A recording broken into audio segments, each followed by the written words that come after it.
El complicado.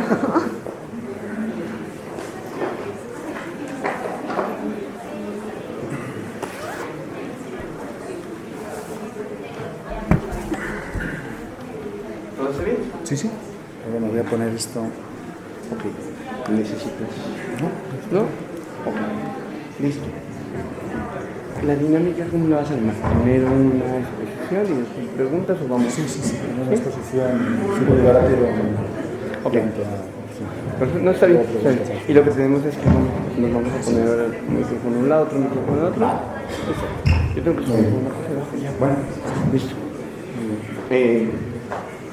Buenas tardes. Iniciamos la sesión de la tarde. Gracias.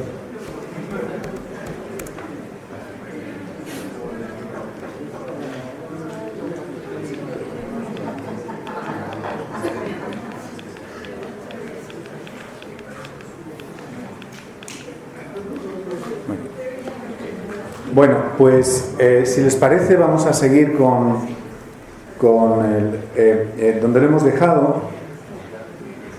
Y este pequeño debate que hemos tenido anteriormente, me gustaría señalarles que es un debate que no solamente lo tenemos aquí, o no solamente lo hemos podido tener aquí, sino que también podríamos trasladarlo a otro ámbito, al ámbito político.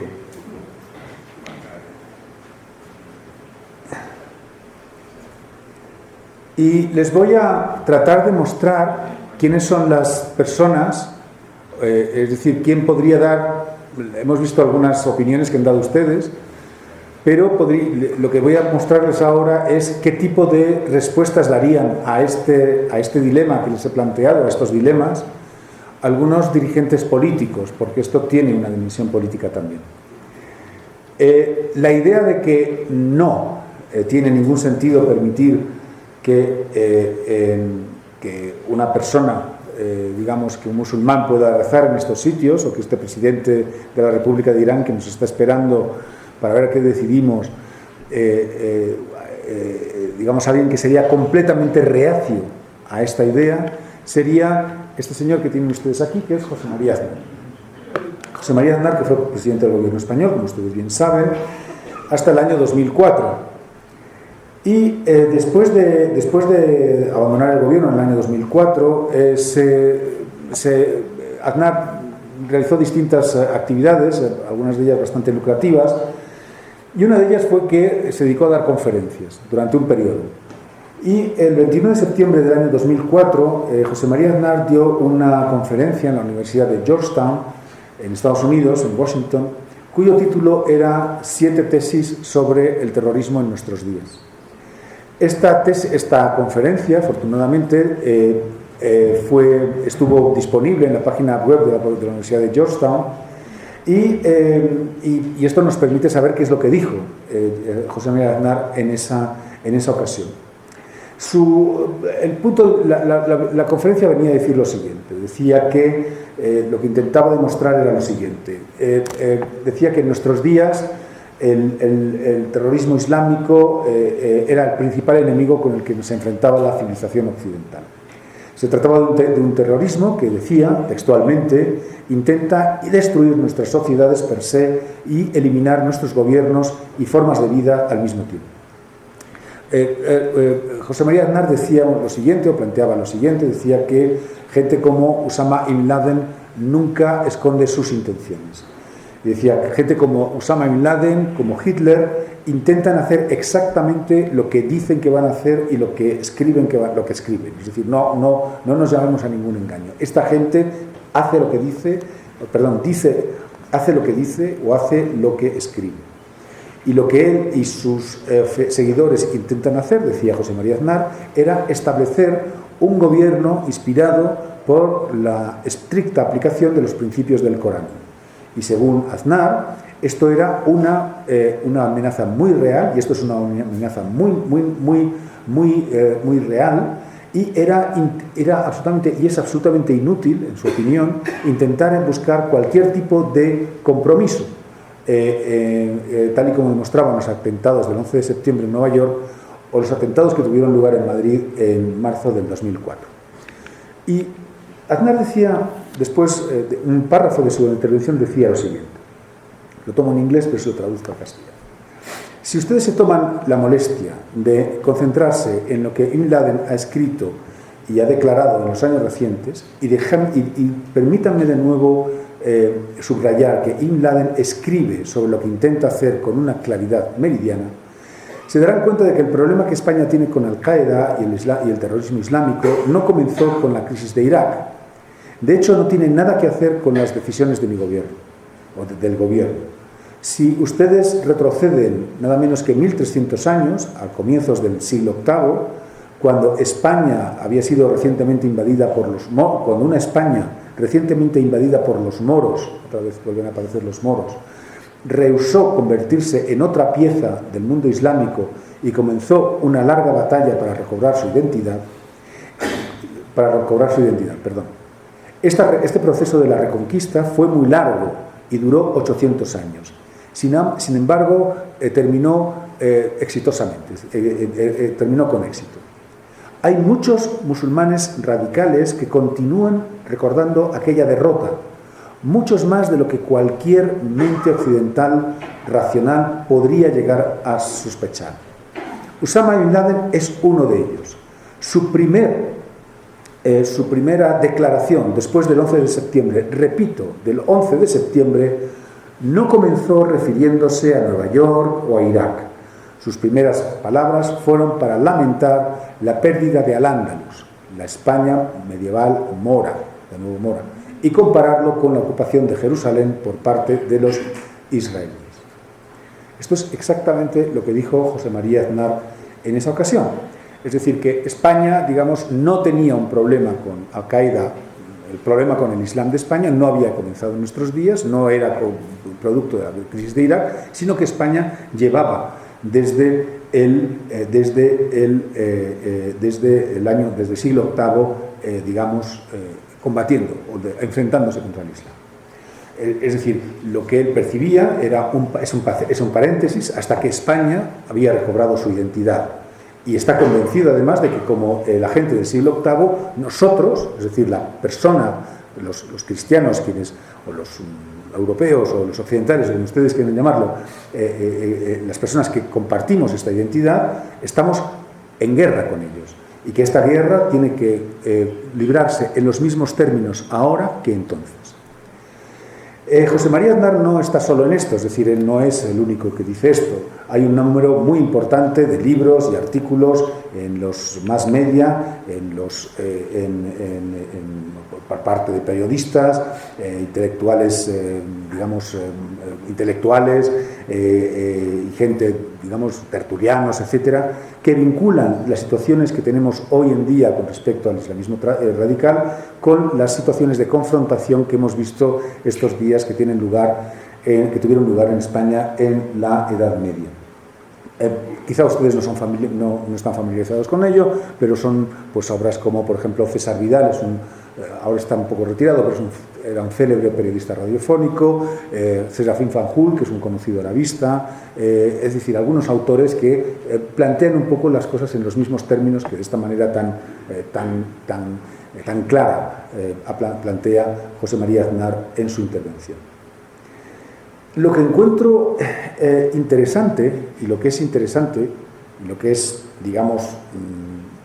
lo que me interesa resaltarles aquí a ustedes hoy, es que esta interpretación no solo está basada en algunos sucesos o en algunas cuestiones, una visión general de la historia, sino que también está basada en textos medievales. Es decir, podemos hacer perfectamente una selección de textos medievales y, respaldar la visión que plantea el expresidente del gobierno, José María Aznar. Este es un texto de la Crónica de Albelda, del año que se escribe hacia mediados del siglo IX. Y es el primer texto en el que se nos habla de de lo que se llamó después en el siglo XIX la Reconquista. Los sarracenos fueron llamados a España y ocuparon el reino de los visigodos, los cuales hasta ahora siguen poseyendo de forma pertinaz.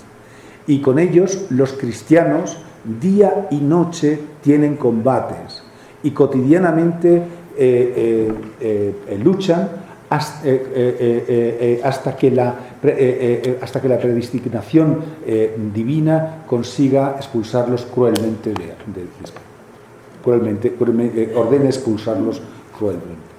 Es decir, se puede tomar efectivamente este pasaje y transportarlo sin ningún problema a la visión que José María Aznar está planteando. Es decir, podría decir, mire usted, yo tengo estos textos, yo le puedo plantear que desde el siglo IX hay una idea de lucha. Y leyendo estos textos podríamos, por tanto, plantear la idea de que no nos hemos movido ni un solo centímetro desde entonces, que los mismos problemas que teníamos entonces los seguimos teniendo hoy en día. Y por lo tanto, la lucha que se está planteando es una lucha legítima, por lo tanto tenemos razones para seguir haciendo. Esta sería una fórmula, digamos, de decir, el pasado sigue existiendo. Ahora, yo no soy ningún ingenuo, es decir, esto no ocurre, no solamente es José María Aznar quien lo dice desde el punto de vista de Occidente. Encontrar paralelos entre el pasado militante y el presente militante es una tentación también muy fuerte para algunas ideologías musulmanas, que tienen también unas visiones muy idealizadas de las primitivas conquistas árabes en un momento en el que el Islam era poderoso,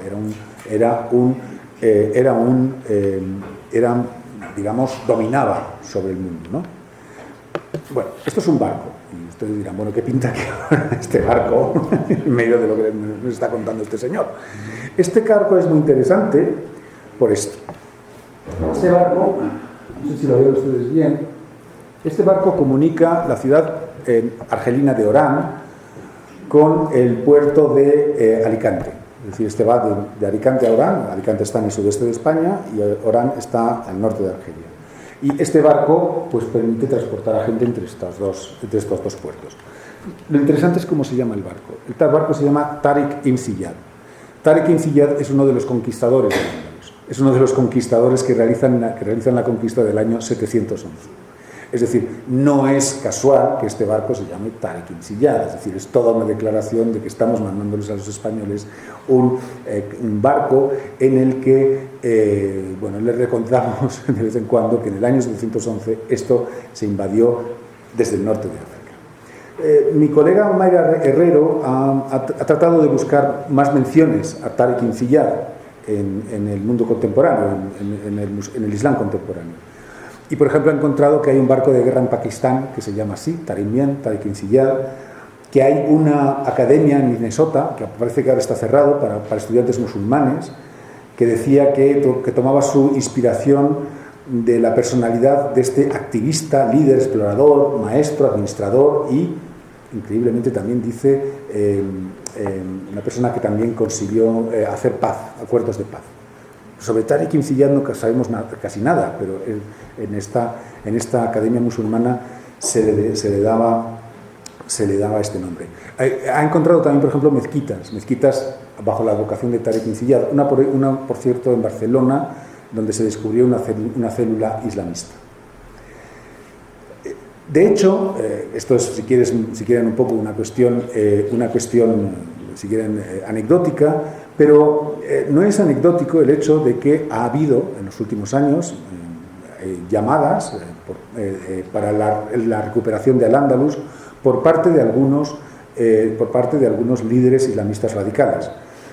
Por ejemplo, este es lo que nos dice el lugarteniente de Osama Bin Laden y el actual líder de Al-Qaeda, Ayman al-Zawahiri, cuando dice que nuestra lucha, esta es una entrevista del 12 de septiembre de 2006, dice, nuestra lucha debería ser una guerra santa por el camino de Dios, por Dios, por Dios, de tal manera que solamente Él sea adorado.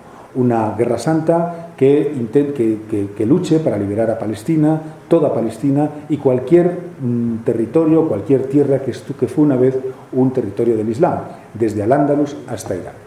Es decir, estas son, y otra serie de declaraciones de este tipo se han producido en los últimos años. ISIS han lanzado de vez en cuando lanza algunos recados en este sentido, y en algunas entrevistas con miembros del Estado Islámico de ISIS han expresado su opinión de que los territorios del antiguo califato, incluyendo Al-Ándalus, deberían ser recuperados por el Islam. O sea que, por lo tanto, encontramos de nuevo, digamos, la otra imagen antitética de la que he dicho antes. José María Aznar nos está diciendo que no nos hemos movido del siglo VIII, y efectivamente también los líderes de Al-Qaeda nos están diciendo que no nos hemos movido del siglo VIII, cada uno de ellos utilizando el mismo recurso.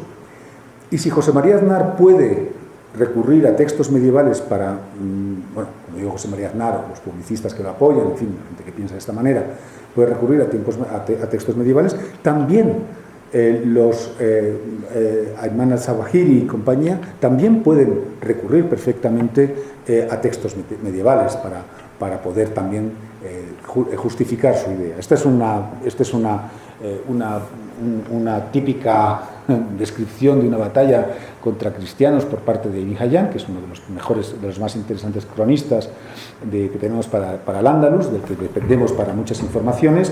Y, como pueden ver ustedes, terminado el combate, Ubayd Allah, el general Omeya, ordenó plantar en tierra una larga pica, en torno a la cual fueron colocadas las cabezas de los infieles, es decir, los cristianos, hasta alzarse por encima y ocultar su punta, sin poderse conocer dónde estaba en medio de las cabezas apiladas en su alrededor hasta asentarse sobre el suelo. Luego ordenó a los almuédanos, es decir, a los que llaman a la oración, subir a la cima de tal colina para llamar a la oración desde encima. Fue una campaña memorable, asistida por el favor divino, enormemente demoledora para los infieles, es decir, los cristianos, en la veste de cuya gloria se pavoneó el Islam por largo tiempo. Es decir, tenemos también, digamos, textos militantes que podemos recuperar para poder decir, miren ustedes, en el siglo IX también estábamos acabando con los cristianos, digamos, en Al-Ándalus. Esta extensión de esta visión militante del Islam, que esto aparece de vez en cuando en la prensa española, ISIS proclama su voluntad de volver a reconquistar Al-Ándalus, digamos, hay amenazas de vez en cuando que se profieren. Esta idea puede explicarles a ustedes que la opinión pública española sea extraordinariamente sensible a ciertas cosas. Voy a enseñarles una noticia que apareció hace unos años, y es un noticiario de televisión, espero que funcione. El Reino de Marruecos plantea una nueva reivindicación. Hablando de Al-Ándalus, reclama a España la mitad de los ingresos que el turismo genera de Alhambra, o así al menos lo recoge un portal informativo marroquí.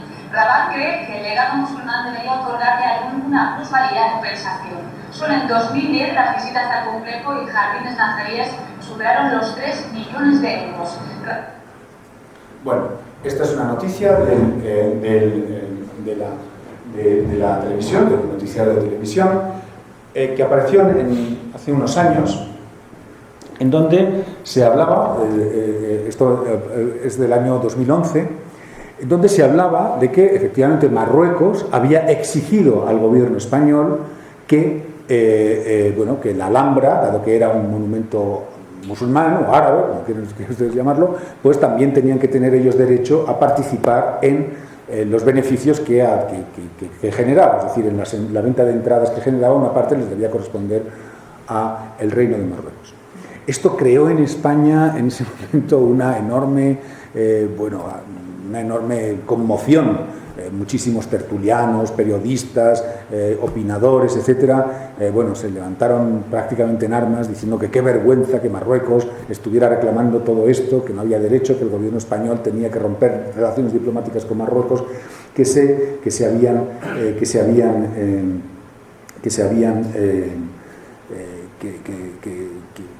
directamente estaban planteando cuestiones irrealizables. Pero como ven ustedes, la locutora habla precisamente de apelando al Al-Ándalus, es decir, como pueden ver, ¿no? Bueno, en realidad, sin embargo, lo que había ocurrido era una cosa muy distinta. La noticia era una broma.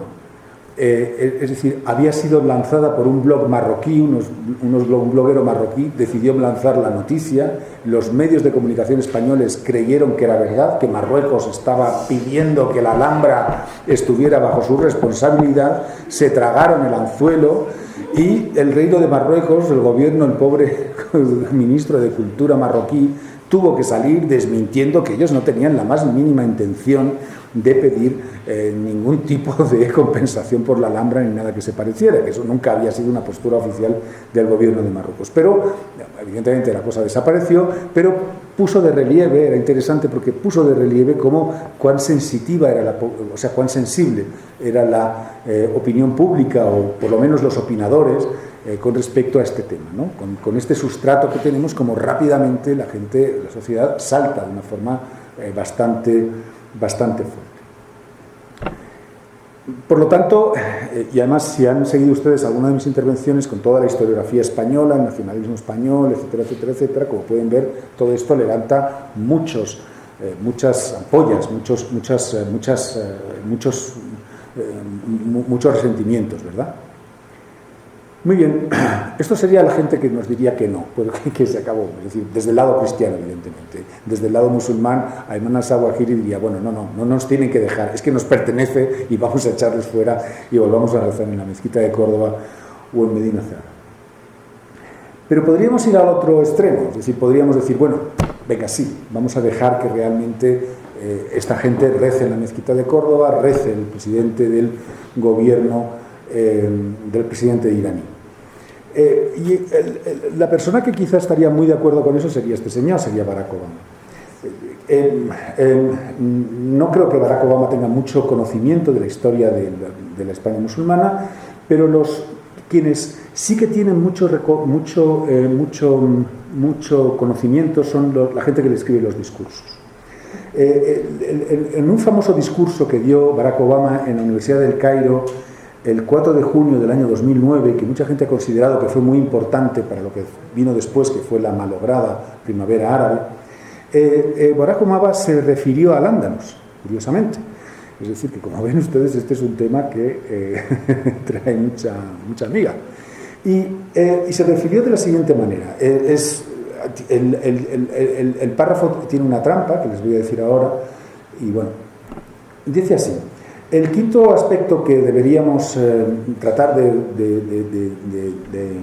tratar juntos es el tema de la libertad religiosa. Islam tiene una orgullosa tradición de tolerancia. Lo vemos en la historia de Andalucía y de Córdoba durante la Inquisición. Esto lo dijo así. Esto no tiene sentido. Es que aquí posiblemente lo que ocurrió es que le faltó una línea. Es decir, ahí se debió comer una línea. Yo fui al discurso que estaba colgado en la página web de la Casa Blanca, me le tragué el discurso entero y lo dijo así. Y nadie se dio cuenta. Escribí a la Casa Blanca y les dije, oiga, ¿saben ustedes que han dicho aquí un disparate? No me contestaron nunca, evidentemente. Pero aquí debió decir algo como: lo vemos en la historia de Andalucía y Córdoba durante el siglo X, bla, bla, bla, y luego esto se malogró por la Inquisición o alguna cosa así, ¿sabe? Es decir, esto debió de ser así. Pero lo dijo en el vídeo, cuando llega el minuto en que habla, lo dice así. Es decir, se comió ahí en el discurso, cuando lo pusieron, curiosamente a nadie le llamó la atención. Esto también es curioso, ¿no? Nadie dijo, ¿qué está diciendo?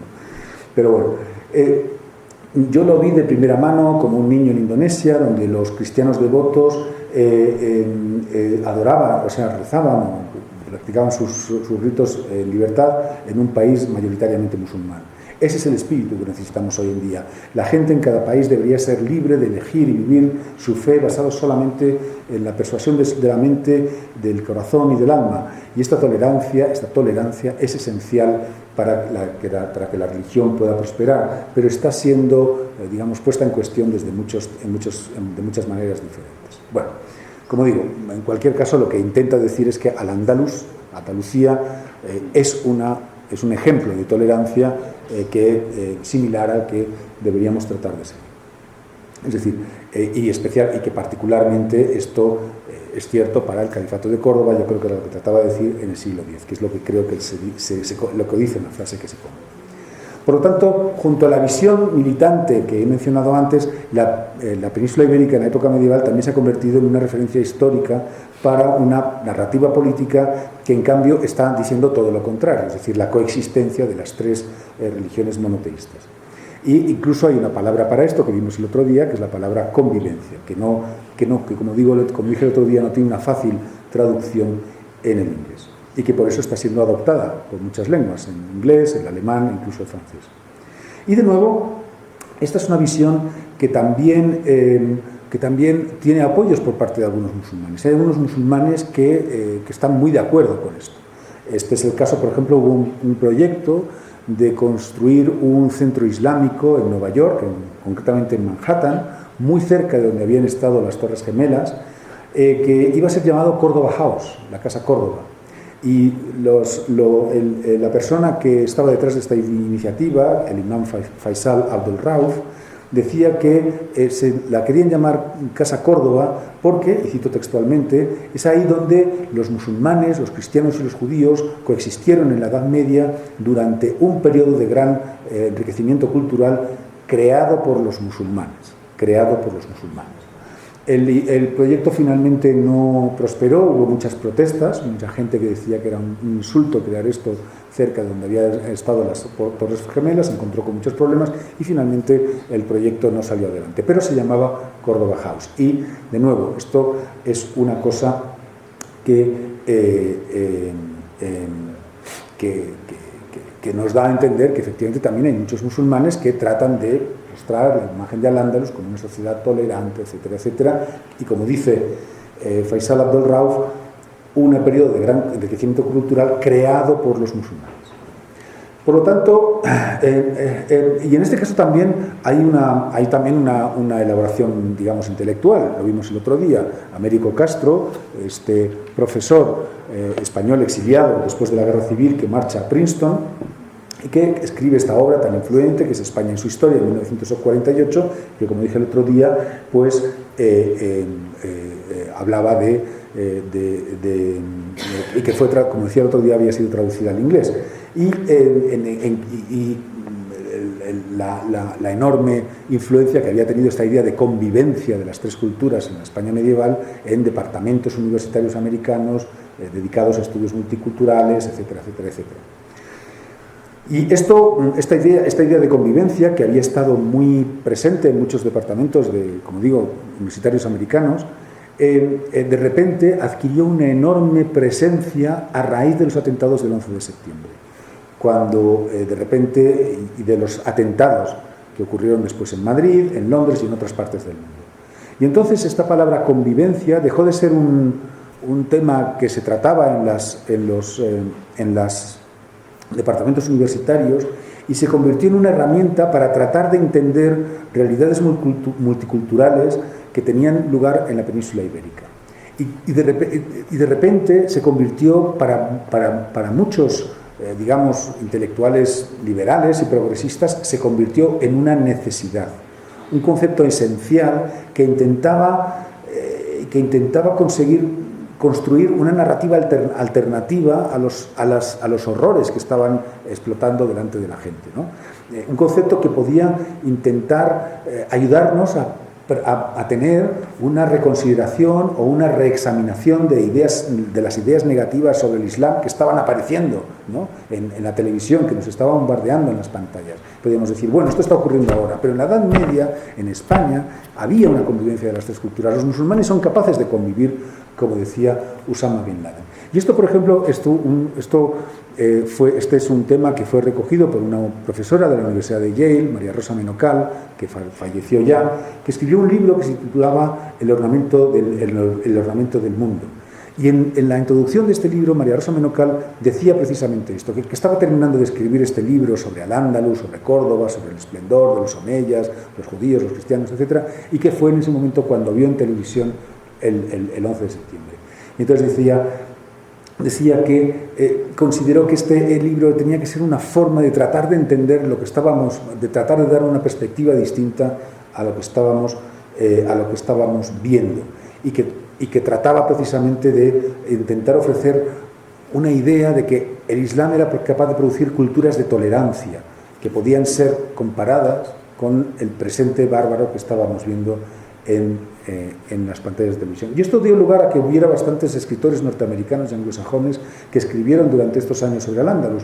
Por ejemplo, David Levering Lewis, J.P. Morgan, Chris Lowney, que había sido un jesuita y que después se había convertido había tenido una carrera bastante como escritor, y toda esta gente hablaba un poco de Al-Ándalus como de un periodo esplendoroso, de una cultura muy refinada, que se comparaba con una cristiandad medieval atrasada, poco refinada, etcétera, etcétera, etcétera.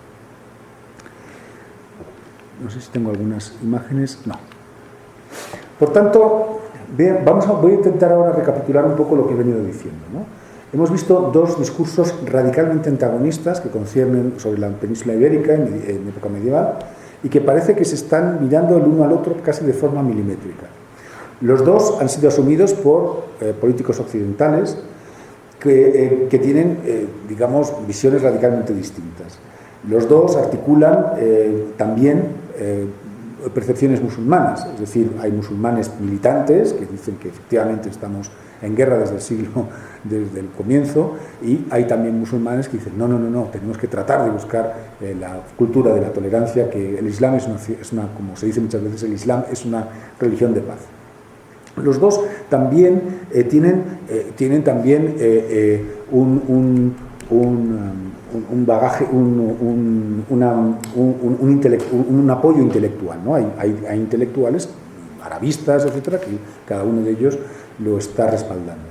Y también los dos, y esto es lo que me interesa quizá más de todo, es que los dos proponen una cierta lectura de los textos medievales y de los contextos medievales. Es decir, podemos traer aquí argumentos y textos que nos pueden decir, nos pueden dar la imagen de la tolerancia o de la intolerancia. Y podemos traer, digamos, yo como historiador, como experto de lo que hablaba el otro día, puedo traerles aquí tienen ustedes el texto que efectivamente confirma que estábamos a palos desde el siglo VIII, o les puedo traer en cambio este texto que, confirma que existía una tolerancia. Puedo traerles, dependiendo de mi ideología, y les puedo, digamos, tratar de llevar en un sentido o en otro. Es decir, que prácticamente los dos son iguales. Excepto por una pequeña cosa. Hay una cosa que no es igual en los dos discursos. La idea de que nosotros no nos hemos movido ni un solo milímetro desde la Edad Media y de que lo que estamos viendo hoy en día no es nada más que otro capítulo en una historia de choque de civilizaciones que ha durado siglos, es una idea que es un poco, no es demasiado, digamos, en una sociedad democrática y en una sociedad que intenta establecer valores de convivencia, de tolerancia, no deberíamos asumirla. Es bastante irresponsable e incluso un poco despreciable declarar un estado de guerra perpetua en nombre de identidades basadas en creencias religiosas.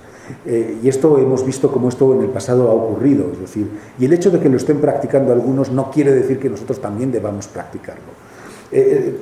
Por el contrario, la idea de un esplendor, de la existencia de una multiculturalidad, de la idea de una tolerancia en la península ibérica, pues a lo mejor es un poco una mistificación, a lo mejor no es del todo verdadero, y a lo mejor es verdad que también convive con periodos oscuros, pero es mucho más, como se dicen ahora los ingleses, inspirational, ¿no? Es mucho más inspiradora, nos hace mejores, ¿no?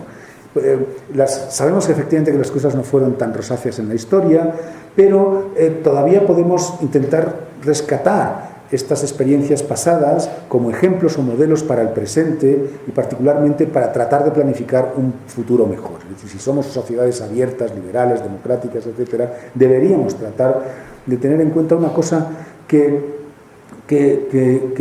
expresó muy bien María Rosa Menocal en un artículo, en una conferencia que dio en el año 2006, cuando decía lo siguiente: aquí hay dos cosas. La primera, podemos asumir lo que era España, la España medieval, en primer lugar, como un asunto, desde un punto de vista histórico, y podemos intentar reconstruirlo. Pero también podemos intentar ver qué es lo que nos dice sobre nosotros, sobre el presente y sobre el futuro. Y yo personalmente, y creo que muchos de nosotros posiblemente también, pienso que su discurso es preferible al discurso que nos trae José María Aznar cuando llama a una guerra eterna. Y el mundo sería un lugar mucho mejor si pensamos que vivir conjuntamente, que la convivencia, si todo este tipo de cosas produjeron realmente un progreso social y cultural. Así pues, el diagnóstico que hay que dar es: vamos a dejar que los musulmanes recen en la mezquita de Córdoba, vamos a dejar al presidente del Irán que rece en Medina Azhar. Pero hay un problema. Este no es el final de la historia, me temo. Hay un problema aquí. Bueno, hemos visto lo que han dicho los políticos, hemos visto lo que dicen los intelectuales, hemos visto lo que dicen los militantes musulmanes, lo que dicen los musulmanes de buena fe. Pero lo que no hemos visto es lo que dicen los especialistas, los historiadores, los expertos, qué es lo que dicen, qué es lo que nos cuentan. Y esto no lo hemos visto. Bueno, yo tengo la suerte de que, bueno, lo vimos el otro día en la conferencia introductoria sobre la historiografía, y por lo tanto no tengo que dar muchas explicaciones sobre eso, porque ya vimos todos estos problemas del arabismo español en los siglos XIX y XX, etcétera, etcétera, etcétera. Y por lo tanto puedo ir directamente al momento, a este momento que también les citaba el otro día, que era este momento en el que este arabista español, Miguel Asín Palacios, escribía sobre las tropas marroquíes que habían sido reclutadas por parte del general Franco. Y en ese momento, como yo les dije, después de la Guerra Civil, Miguel Asín Palacios, este gran arabista español que había escrito estos importantes estudios sobre las relaciones entre el Islam, y la transmisión de conocimiento entre el Islam y el cristianismo, como en ese momento Miguel Asín Palacios había tratado de justificar la presencia de las tropas marroquíes, musulmanes marroquíes, en las filas del general Franco, que preconizaba la existencia de una cruzada contra en nombre de la fe católica, en contra del comunismo y el ateísmo representado por la República Española. Y cómo esta es una imagen de la guerra de África, y cómo estos soldados marroquíes, estos soldados musulmanes, habían tenido un papel muy importante durante la Guerra Civil. Y recordarán que les decía que Miguel Asín Palacios lo que venía a decir es que, en un artículo publicado en el año 1940, en el que explicaba por qué los musulmanes marroquíes han apoyado a la rebelión del general Franco. Estos son musulmanes marroquíes durante la guerra, y esta es una visión del general Franco rodeado por su guardia mora, de la que también hablábamos el otro día. Asín Palacios, como ustedes recordarán, lo que venía a decir era básicamente que, de la misma manera que en la Edad Media las ideas habían traspasado límites entre el cristianismo y el islam hasta el punto de que ambas religiones tenían un bagaje común, de la misma manera los soldados que habían peleado junto al general Franco en la guerra civil, los musulmanes marroquíes, habían combatido a su lado, porque también ellos, como el general Franco, detestaban el marxismo y habían encontrado totalmente insoportable el progreso del comunismo, y esto había hecho que los pobres e ingenuos musulmanes marroquíes hubieran tomado las armas para tratar de combatir al ateísmo materialista. Es decir, en su visión no había sido ni la brutalidad de las tropas franquistas, ni el poder colonial lo que había generado esta participación de los musulmanes marroquíes en la guerra civil, sino que lo que había sido la común oposición entre el cristianismo, que el cristianismo y el islam mostraban frente al marxismo. Y el artículo de Asín Palacios terminaba con palabras tomadas de un discurso del general Franco, declarando su intención de recobrar el antiguo espíritu de la España medieval, donde, decía Franco, las mezquitas y las sinagogas habían convivido pacíficamente bajo el generoso tutelaje del Estado cristiano. Y terminaba el general Franco diciendo: el sentimiento de una España católica, con caridad cristiana, que simpatiza con el gran espíritu que ha hecho, la edad dorada de nuestra historia, cuando el catolicismo era fuerte y estaba lleno del espíritu de la reconstrucción de nuestra unidad nacional, de nuestra unidad histórica. Y cuando se vivía bajo la guardia del Estado, y cuando vivían bajo la tutela del Estado católico, mezquitas y sinagogas, y los musulmanes y judíos eran bienvenidos en la España católica. Es decir, que aquí tenemos otra vez convivencia, pero ya no tenemos convivencia desde el punto de vista de un musulmán que dice que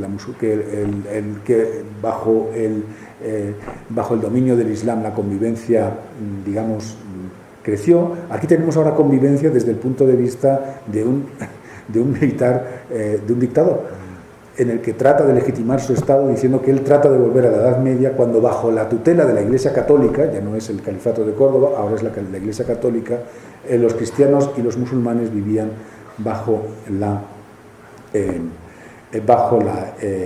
vivían pacíficamente en una época de esplendor. O sea que llegamos a un punto en el que yo me imagino que todos ustedes se pueden sentir bastante ya confusos, porque estamos realmente llegando a unos extremos en los que todo esto es un poco lioso, como pueden darse cuenta, todas estas ideas que hay sobre Al-Ándalus en esto. Hemos visto a políticos conservadores que intentan conseguir la resurrección de los ideales de la Reconquista como una forma de tratar de lidiar con el terrorismo islámico. Hemos visto a islamistas que están llamando a la Guerra Santa, tratando de seguir los pasos de los conquistadores del siglo VIII.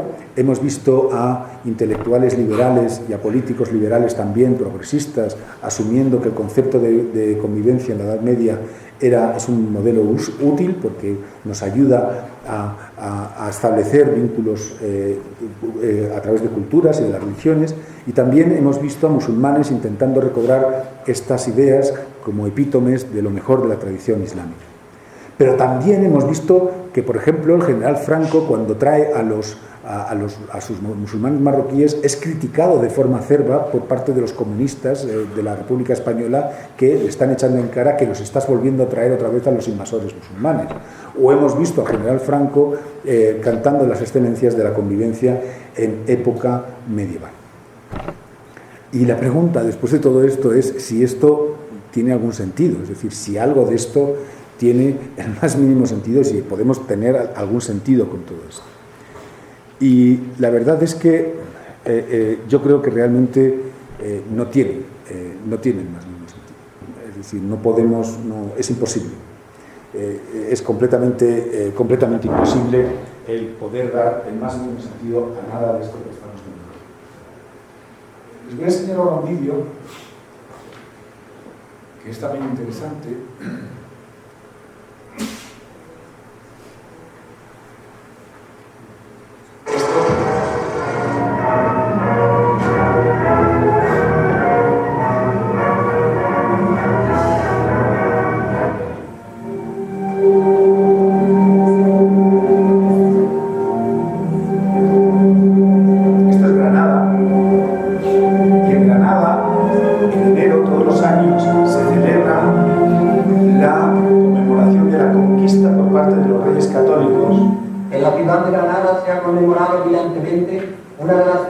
Por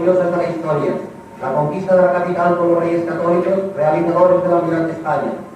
Desde la muerte del rey don Fernando, la conmemoración de la toma de Granada tiene lugar conforme a lo ordenado por aquellos monarcas, insignes portadores del Estado más fuerte y oso que haya conocido el mundo.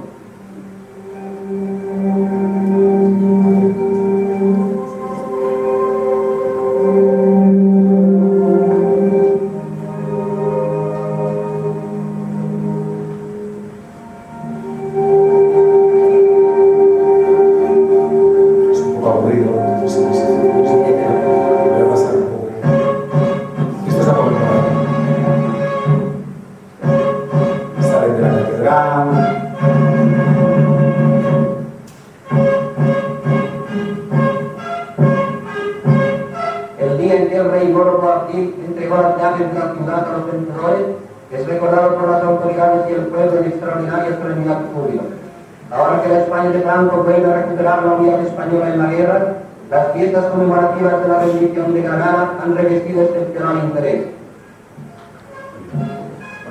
Es muy aburrido y no vamos a seguir con ello.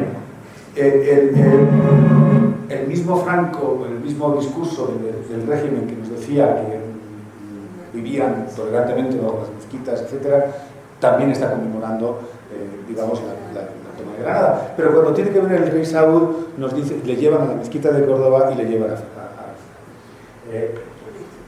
ahora fíjense ustedes este otro caso, que es distinto. Esta misma conmemoración se sigue haciendo todos los años. Y miren ahora lo ocurrido esto es bastante reciente, esto es hace 2 o 3 años.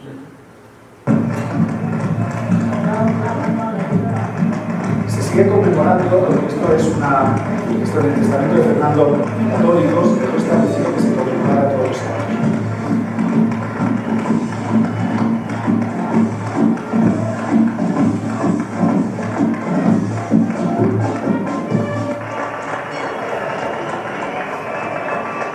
¿Escuchan ustedes los pitidos?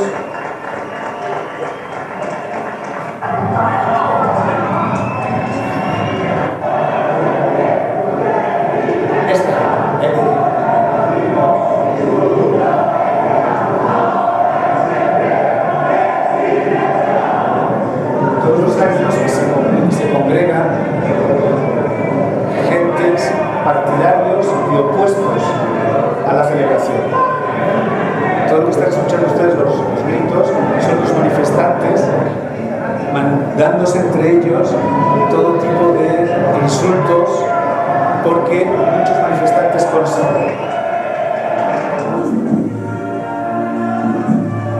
orgullosos de la Reconquista.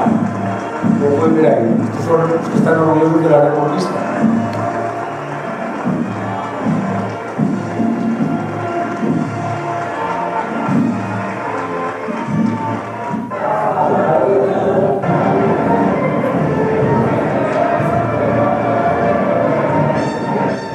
En el otro lado, lo que pasa es que no se ve, hay personas que están contrarias y que llegan a veces que insultan contra estos. Es decir, los que están aquí en este lado son los que se están manifestando en contra de que se celebre la expulsión de los musulmanes y la instauración de una,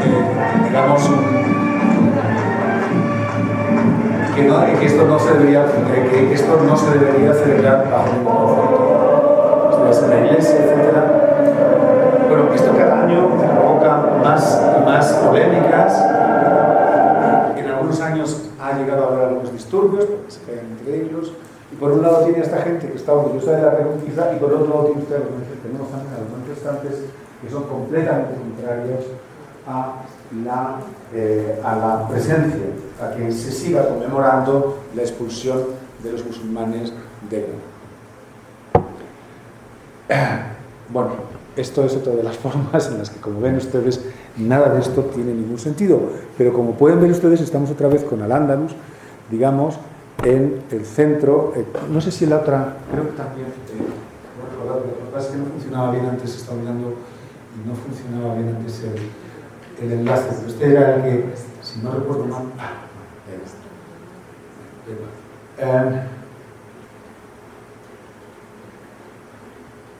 es decir, en el otro vídeo, pero no funcionaba el enlace bien, en el otro vídeo se veía a los manifestantes contrarios a no, da igual. Es lo mismo, solo que con banderas republicanas, banderas rojas, etc. Da igual. Bueno, es decir, que como pueden ver ustedes, aquí tenemos narrativas históricas enfrentándose, generando una serie de elementos políticos, digamos, contradiciéndose entre sí. ¿Y qué hacemos? ¿Qué podemos hacer, Ángel? Bueno, voy a tratar de plantearles una salida. Es una salida un poco difícil y es una salida que nos va a dar alguna solución. Todas estas visiones en las que les he hablado, todas ellas tienen una cosa en común, incluso aunque están muy enfrentadas entre ellas. Y todas ellas hablan de nosotros en el pasado. Hay un nosotros, siempre hay un nosotros. El musulmán islamista, el musulmán tolerante, el político conservador, el político progresista. Todos ellos dicen nosotros, hay algo de nosotros ahí, ¿no?, en el pasado. Todas ellas asumen que aquellos que estaban viviendo en el pasado eran gente que tenía algo que ver con nosotros, que eran bastante idénticos a nosotros. Pensaban como nosotros, tenían los mismos problemas que nosotros, eran miembros de las mismas comunidades que nosotros. Y esa es la razón por la cual son relevantes. Y esto nos trata de convencer de algo importante. Nosotros de alguna manera estábamos allí, y ellos de alguna manera están también con nosotros aquí. Nosotros somos o cristianos o musulmanes que han estado luchando entre sí desde el siglo VIII, o somos cristianos o musulmanes que tenemos que llevarnos bien, o tenemos que tratar de conseguir o somos gente que estamos también compartiendo la misma batalla contra el materialismo. Somos muchos nosotros distintos, pero siempre hemos estado ahí. Y por lo tanto, la propuesta es hacer del pasado una extensión del presente.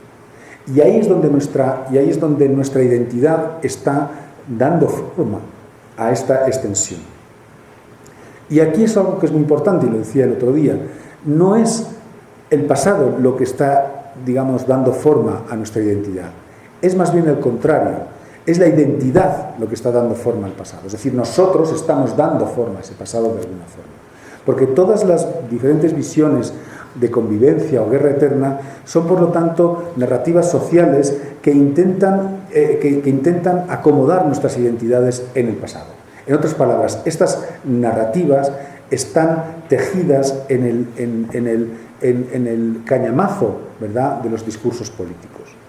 Y esto es lo que hace que estas narrativas, digamos, respondan a los intereses. Si yo soy un liberal, les voy a tratar de convencer a ustedes de que efectivamente en Al-Ándalus realmente había una convivencia y había una tolerancia. Si yo soy un conservador, les voy a tratar de convencer a ustedes de que realmente la guerra era algo interminable. Y lo bueno del caso es que puedo encontrar argumentos históricos en los dos casos. Entonces, prácticamente yo podría ser capaz ahora de adaptar prácticamente todos los datos que tengo para cualquiera de estos discursos. Me sería muy fácil en última instancia. Y es lo que hacen muchos historiadores, debo decirlo. Por lo tanto, lo que intento demostrar es que toda la cuestión de convivencia o no convivencia intenta dar forma a una serie de narrativas sociales que son compartidas por unos grupos o comunidades y que les ayudan y que son conformadas por las identidades de estos grupos. Si yo soy un musulmán tolerante, trataré de decirles a ustedes no, el Islam es una religión de paz, etcétera, etcétera, etcétera. Y entonces aquí es donde a mí se me plantea este problema. ¿Tiene que ver algo esto con la historia? ¿Realmente esto tiene algo que ver con lo que yo he tratado de mostrar esta mañana o con el conocimiento que tratamos de conseguir? Y la cruda realidad y la cruda respuesta es que no tiene nada que ver con la historia que yo trato de hacer. No tiene nada que ver. Es con la historia que yo intento realizar. Y la razón por la que esto es así es porque para mí no tiene ningún sentido el tratar de hacer del pasado una extensión del presente y todavía menos intentar hacer del pasado una parte del futuro. Y esto puede parecer un poco raro viniendo de un historiador, porque los historiadores siempre estamos diciendo que somos muy útiles porque el pasado, todas estas cosas bobadas que se dicen, que si los que no conocen el pasado están condenados a repetirlo y que los historiadores somos muy importantes porque somos expertos y todas estas cosas. Pero lo cierto es que esta es la única manera que se me ocurre de tratar de salir de este laberinto en el que nos hemos introducido.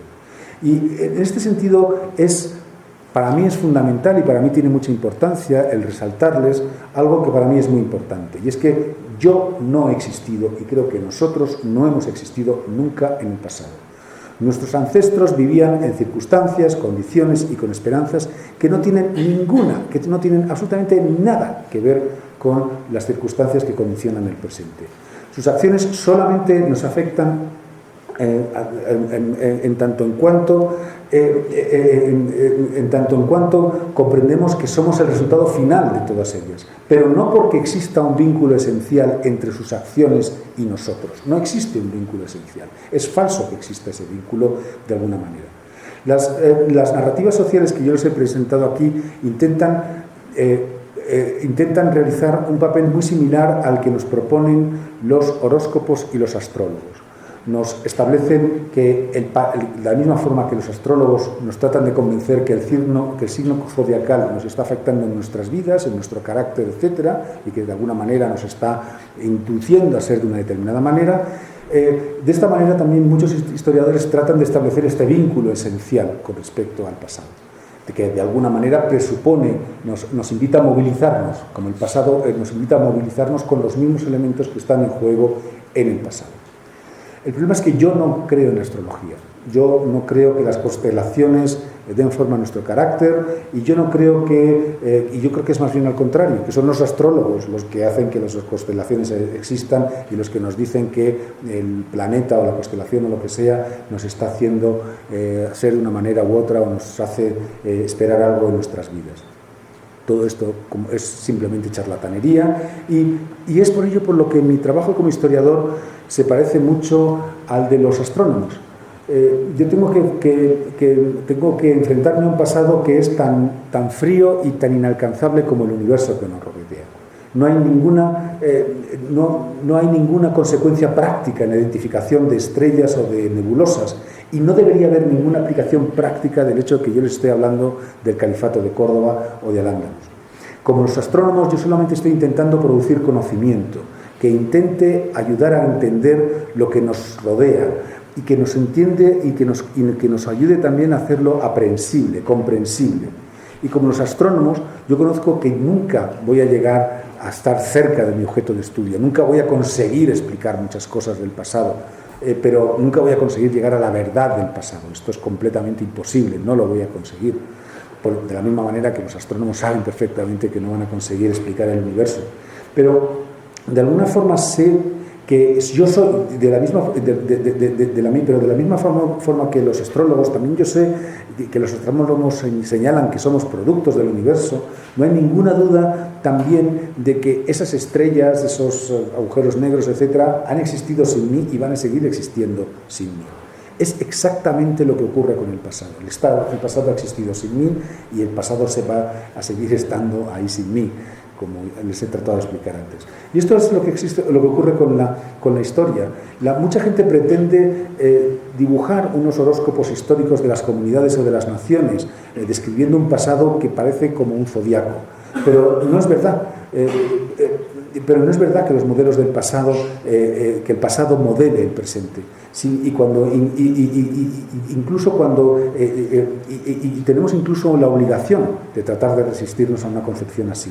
La historia, como el universo, es algo frío y distante, y esto es por ello solamente podemos darle un cierto sentido a través del conocimiento. Es la única manera.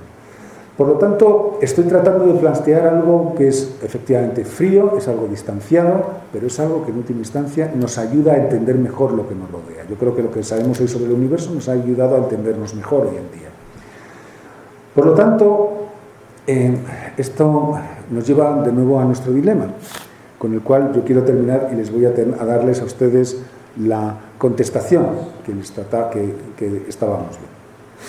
Mire, la contestación que yo le daría al señor presidente de la República de Irán es, por supuesto, que usted puede realizar su oración ritual sin ningún problema, pero no aquí, no en este lugar. Usted lo puede hacer en una sala que le vamos a acondicionar en un lugar. ¿Y por qué no lo puede hacer usted aquí? Porque esto ya no es una mezquita. Usted cree que es una mezquita, pero no es una mezquita. Esto es una ruina arqueológica que tiene un sentido patrimonial. Ha sido incorporado al patrimonio del Estado español. Y como patrimonio del Estado no cumple en este momento una función religiosa, ni mucho menos. Y por lo tanto no tiene ningún sentido que usted trate de apropiarse y de darle un significado distinto al que tiene en este momento, que es única y exclusivamente el patrimonial. Usted va a contar con todo mi simpatía, con todos mis esfuerzos para tratar de hacer el Islam que se practicaba aquí, para tratar de entenderlo, para tratar de comprender una sociedad tan increíblemente interesante, esplendorosa, y que ayer hablábamos que era muy importante conocerla como es la Andalusí, y siempre desde el respeto y siempre desde la base del conocimiento. Pero no intente usted traerme la sociedad andalusí varios siglos más tarde, porque hoy en día esta sociedad es un episodio cancelado, no debería estar afectando nuestras vidas. Y si usted está intentando revivir eso, se va a encontrar ustedes con una serie de conflictos que les he tratado de plantear. De la misma manera, en el caso de la mezquita de Córdoba, a mí me parece que es totalmente imposible poner en cuestión el carácter católico y cristiano del templo hoy en día. La historia no pasa en balde, nosotros no podemos ir contra la historia, y siempre que intentamos ir contra los productos de la historia, las cosas fracasan, por la razón de que se han creado ya unas nuevas realidades que de nuevo no tienen nada que ver con lo que existía en Al-Ándalus en el siglo VIII. Es una cosa estupenda pensar que los musulmanes y los cristianos podrían compartir la mezquita de Córdoba, pero desde un punto de vista práctico es imposible. Y es imposible porque el Islam establece una serie de rituales y una serie de elementos de ocupación de un espacio que son distintos a los que establece el cristianismo, y que son distintos también a los que establece una visita turística del monumento. Por ejemplo, muchas mujeres me dicen, bueno, pues sería una gran idea. Muy bien, las mujeres deberían visitar la mezquita de forma separada con respecto a los hombres, deberían tener unos ciertos códigos de vestimenta que no estoy seguro de que fueran aceptados completamente. No tendría ningún sentido, por lo demás, desproveer a la comunidad católica o cristiana cordobesa del templo en el que han realizado sus oraciones durante cientos de años. Las mezquitas y las iglesias no son solamente edificios, son también instituciones que albergan toda una serie de actividades que van más allá simplemente del culto. Por lo tanto, no tiene ningún sentido tratar de crear un conflicto donde no debería hacerlo. Ahora, eso sí, de la misma manera que estoy planteando esto, me parece completamente equivocada la ofensiva actual por parte del Obispado de Córdoba de tratar de recristianizar ese templo, porque ese templo no se explica sin tener en cuenta ese edificio, que de nuevo es un edificio patrimonial, que tiene esta enorme dimensión patrimonial, no se explica que no se puede explicar, sin esa dimensión patrimonial no podemos explicar la existencia de ese edificio. Tratar de negarlo es completamente absurdo. Y si la Iglesia tratara precisamente de utilizar el enorme conocimiento que se alberga en la mezquita de Córdoba, que es enorme, que es interesantísimo, podría precisamente también ayudar a tender puentes de la misma manera que trataba de hacerlo en los años 60. Es decir, en última instancia, lo que estoy reivindicando es el papel de la historia como forma de conocimiento, no como forma de movilización, sino como forma de conocimiento. Hay gente a quien no le gusta nada esto que digo, y muchos de ustedes posiblemente van a estar totalmente en desacuerdo con lo que yo digo. Pero me parece que es interesante debatirlo, me parece que es interesante ponerlo encima de la mesa. Porque en última instancia yo creo que esa historia tan separada de nosotros y tan ajena a nosotros solamente es accesible para nosotros a través del conocimiento. Y ese conocimiento es lo que nos permite precisamente avanzar y transformar las sociedades en las que vivimos.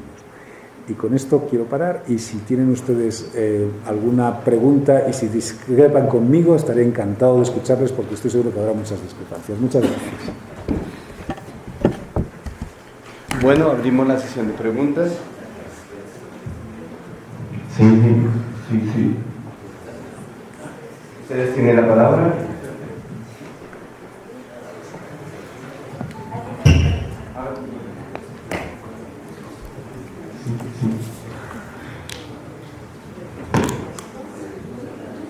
Bueno, profesor, voy a decirle una de las 25 que tengo escritas aquí. Muy bien. Porque la verdad es que lo único que tengo ahora son dudas. Primero, si hubo esa arabización y culturización, ¿por qué estamos hablando español y no árabe? Perdón. Que si había una culturización y una arabización de España y llegó al punto de que hasta escribían en árabe, ¿por qué estamos hablando español y no árabe? O sea, ¿en qué momento es como si nosotros ahorita volviéramos a hablar quechua, pues? ¿Sí me entienden? O sea, no entiendo por qué si se metió tanto la arabización, después desapareció, al punto de que hoy en día, pues 2000 palabras que quedaron de herencia, pues me parece, no entiendo, sinceramente. ¿Qué pasó en todo ese o sea, en qué momento se revirtió todo el proceso hasta el punto de renunciar hasta eso? Y en cuanto a los otros planteamientos que hay, es como si los españoles vinieran a reclamar hoy en día que quieren volver a América a conquistarnos otra vez, ¿cierto? No creo que a ningún español le haya pasado eso por la cabeza. Entonces el punto no es tanto político como religioso lo que debe estar, digamos, incomodando tanto sobre el pasado y el futuro de Al-Andalus. Bueno, no sé por ahora. Bueno, dos cosas. Se revierte, es decir, la sociedad andalusí, digamos, desaparece como consecuencia de la conquista cristiana. La conquista cristiana de Al-Ándalus supone la práctica, el borrado prácticamente completo de todos los restos de la arabización e islamización, a lo largo de la misma manera que la arabización e islamización había supuesto también la transformación de la sociedad previa que ocupan los árabes. Es decir, por tanto, es un proceso histórico más como el que había tenido lugar en el momento en que se produce la arabización e islamización. Es decir, yo no hablo de que se tenga que revertir, ni mucho menos, ¿no? Y claro, lleva usted toda la razón. Es decir, no tiene sentido precisamente buscar en el pasado las justificaciones para el presente. Eso es exactamente lo que yo trato de decir. Es decir, no tiene ningún sentido que Ayman al-Zawahiri intente volver a recuperar el Andalus, como no tendría ningún sentido que los españoles trataran de volver a recuperar, digamos, el antiguo imperio. En última instancia, pero lo que yo trato de decir es que en los dos casos lo que está jugando es programas políticos que tratan de utilizar la historia como programa para el presente y para el futuro. Y esto es lo que creo que debemos resistir, que el pasado no nos da claves para planificar el presente. Y que el pasado, en última instancia, lo único que yo creo que debemos hacer dos cosas. Primero, asumirlo. Tres cosas. La primera, asumirlo. La segunda, concluir que no hay nadie inocente en el pasado, es decir, no hay mejores ni peores. Yo no creo que los musulmanes de hoy en día sean mejores o peores por el hecho de que conquistaran al Andalus en el año 711, no les hace mejores ni peores. Y el tercer lugar es tratar de explicarlo y tratar de conseguir ahí una serie de conocimientos que nos pueden ayudar a comprender mejor los procesos sociales en los que estamos inmersos nosotros. Pero no le convence. No, sinceramente no, o sea, es como si nosotros hubiéramos quedado hablando quechua, o sea, sacamos los españoles y retrocedimos otra vez a como estábamos antes. Pero después de que ustedes quedaron con o sea, nada más el País Vasco quedó libre de los andaluces, pues entonces, ¿de dónde salieron todos esos reinos cristianos después sí, cómo brotaron si ya estaban hay una cosa, sí, pero hay una cosa que me preocupa. ¿Qué es lo que usted ha entendido que yo he dicho? Que había habido una arabización, una culturización en los árabes sobre lo que había, y ya hablaban, inclusive vimos las pruebas, digamos, de que los muchachos preferían el árabe ya, o sea, entonces, ¿de dónde salieron los reinos cristianos para sacar a los musulmanes si ya había ocurrido esa culturización? Bueno, es que los musulmanes, yo si quiere, pero es decir, los musulmanes ocupan toda la península ibérica. Durante las conquistas árabes, donde los árabes no consiguen realmente ocupar es en las zonas montañosas. Generalmente suelen fracasar en ellas. Y en el norte de la península ibérica fracasan en dominar porque no hay núcleos urbanos importantes. Y allí se encuentran con una resistencia que en principio no le dan mayor importancia, pero que poco a poco se va consolidando cada vez más. Ahí hay ya una serie de cuestiones que podríamos entrar, que es cómo estos núcleos del norte tienen un fuerte apoyo del Imperio Carolingio, que es vecino y que en ese momento apoya fuertemente a estos núcleos iniciales, cómo estos núcleos se consiguen consolidar en la segunda mitad del siglo IX, que es un momento en que hay una fuerte crisis interna en Al-Ándalus. Es decir, ya hay una serie de aspectos, digamos, concretos de la historia del periodo que, bueno, yo no puedo entrar en ellos, ¿no?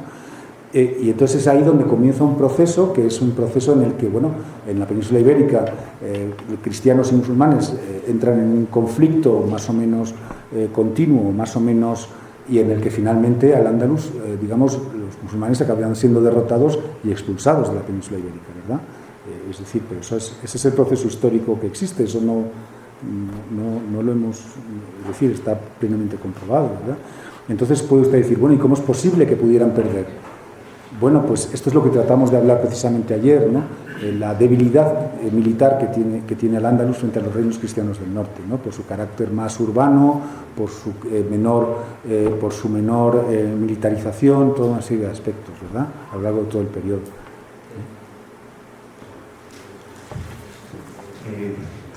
Bueno, pues más una pregunta es un comentario con respecto a su punto de vista, su último punto de vista, ya que si bien comparto algunas ideas que estoy en desacuerdo con otras, en efecto, deberíamos superar el pasado no debería condicionar el presente, no debería condicionar el futuro, pero lastimosamente lo hace. Dentro de la historia política, pues estudiamos historia política, no se puede dar cuenta que el pasado es realmente un instrumento político dentro del presente.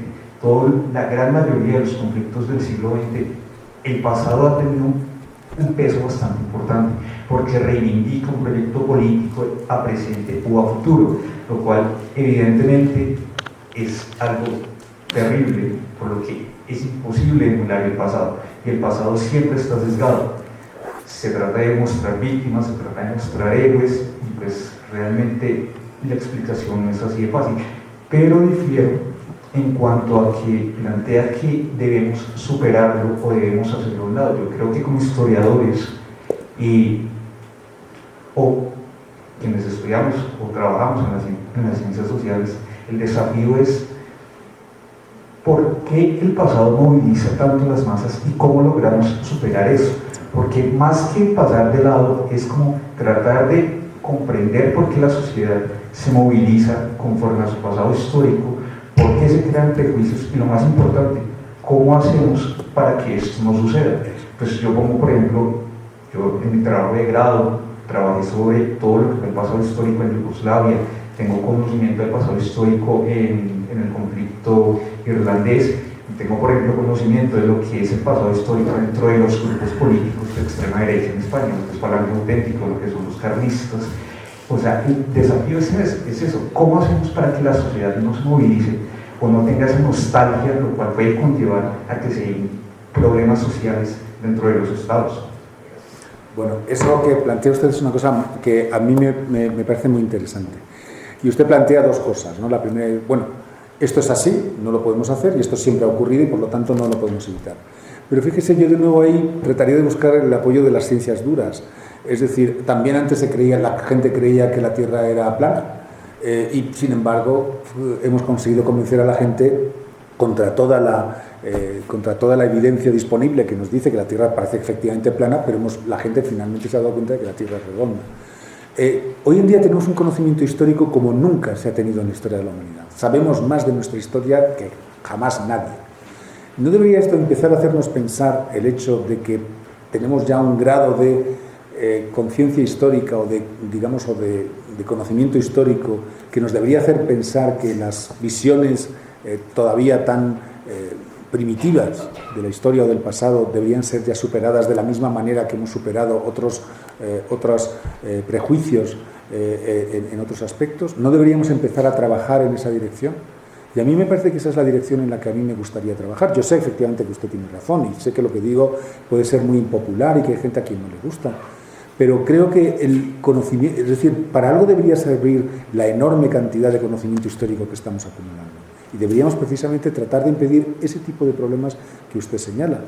Bueno, y una de las formas quizás sería empezar a quitar esa carga histórica, digamos, con la que a veces tratamos de llenar la sociedad. Y tratar de quitar esa carga histórica implica utilizar el pasado no de esta manera, sino de utilizarlo como fuente de conocimiento, de la misma manera que estamos utilizando nuestro conocimiento pues para que aquí ahora haya luz y no para que, pensemos que aquí ocurre algo mágico. Este es el tipo de cuestión que yo estoy tratando de plantear. Es decir, no hemos llegado ya a un punto de conocimiento en virtud del cual deberíamos librarnos de esas formas que usted, como usted bien señala, han provocado tantos problemas precisamente por eso. ¿No deberíamos intentar empezar a cambiar radicalmente esta concepción? A mí me parece tremendo que hoy en día la gente llegue a matarse entre sí por distintas consideraciones históricas. Y es curioso que cuando empiezas a hablar de esto, encuentras mucho más apoyos de los que parece inicialmente. La gente, la gente empieza a reflexionar sobre ello y empieza a pensar que efectivamente el pasado no es esa cosa que impone unas determinadas reglas sobre el presente. ¿Claro? ¿Otra pregunta? Yo quisiera hacer dos ejercicios de síntesis. Uno es relacionado con su pregunta. Una de las cosas que hemos estado viendo en la Cátedra de España, ya con los que nos conocemos ya muy bien en un largo periodo, es que se ven procesos, permítanme la palabra que está mal usada, de larga duración, o sea, de mediana duración. Y lo que vemos es como unos procesos en los cuales, por ejemplo, veíamos la transición entre esta caída del Imperio Romano, quién sabe si fue la caída, y los visigodos, ¿no?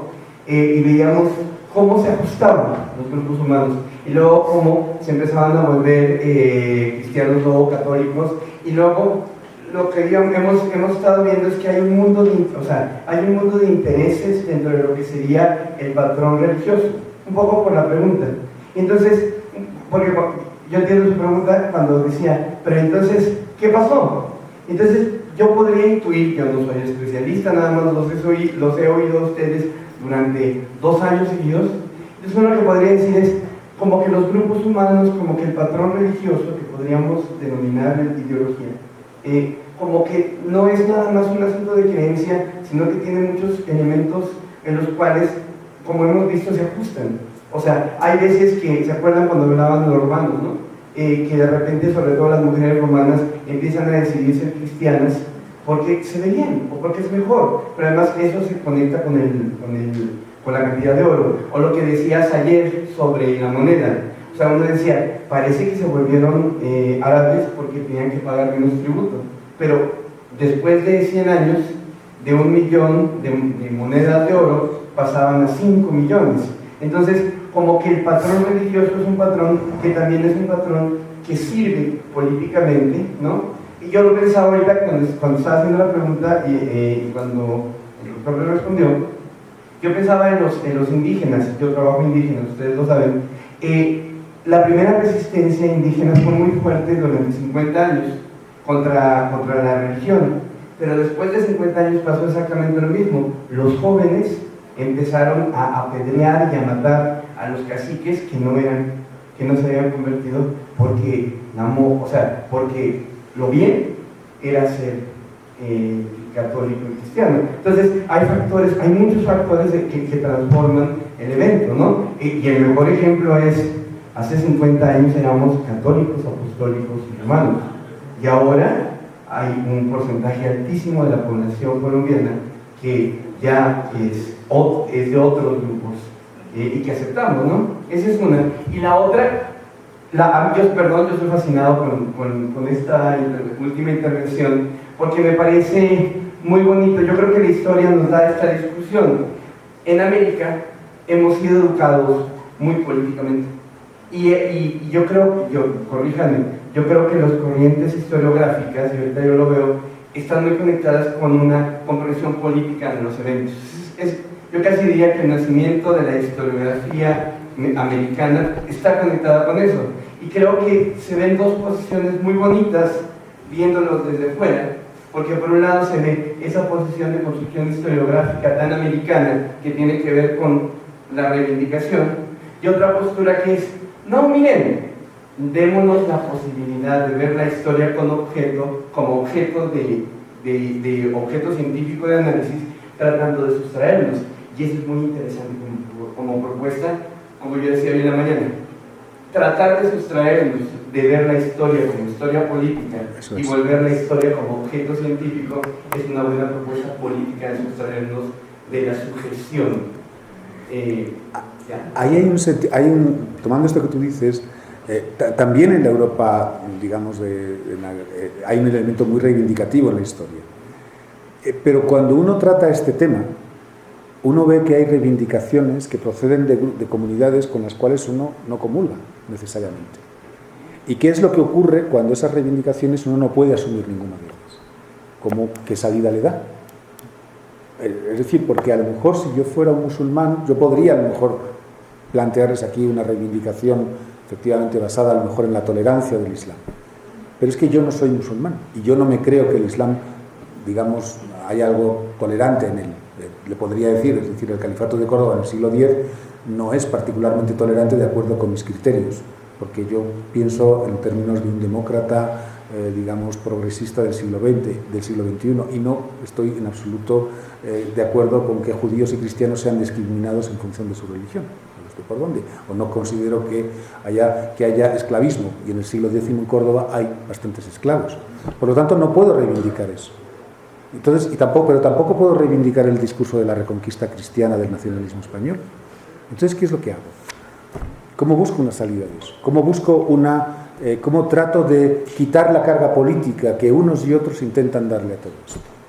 Y entonces lo que yo trato de convencer a la gente es, bueno, piensen ustedes en sus objetos históricos y véanlo en este reflejo que yo les estoy presentando. Y a lo mejor puede serles útil, porque a lo mejor podemos llegar a unas conclusiones en las que tengamos que repensar un poco el papel de la historia en nuestras sociedades.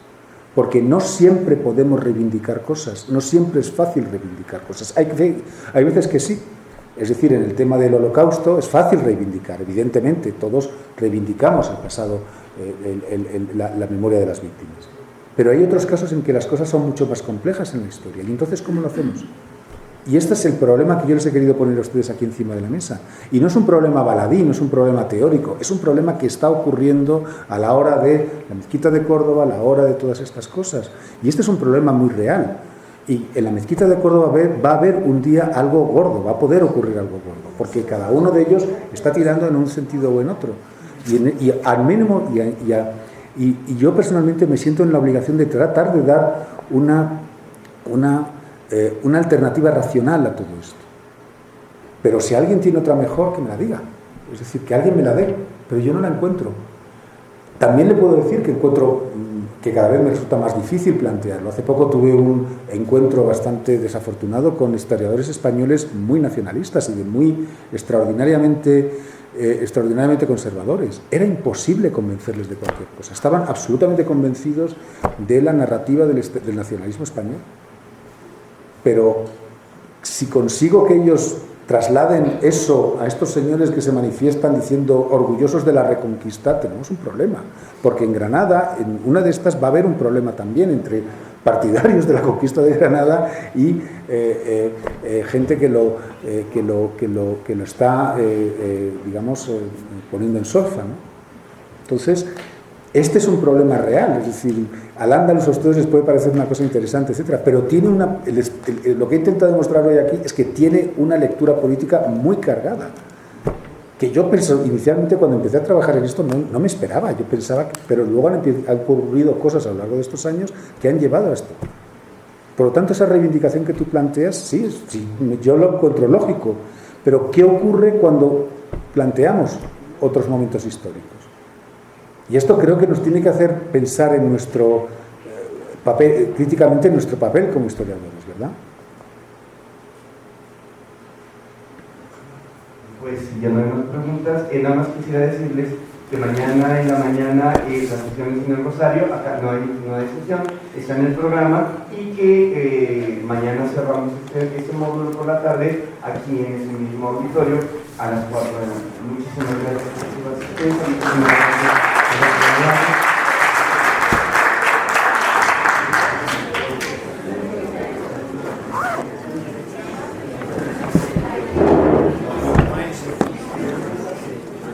Esta sesión de hoy ha sido muy enriquecedora. Me alegro mucho. Pero bastante. Sí. Muy bien. Nos sale todo, es decir, queda abierto para el futuro. Sí. Qué bonito. Me alegro mucho, gracias. Muchas gracias.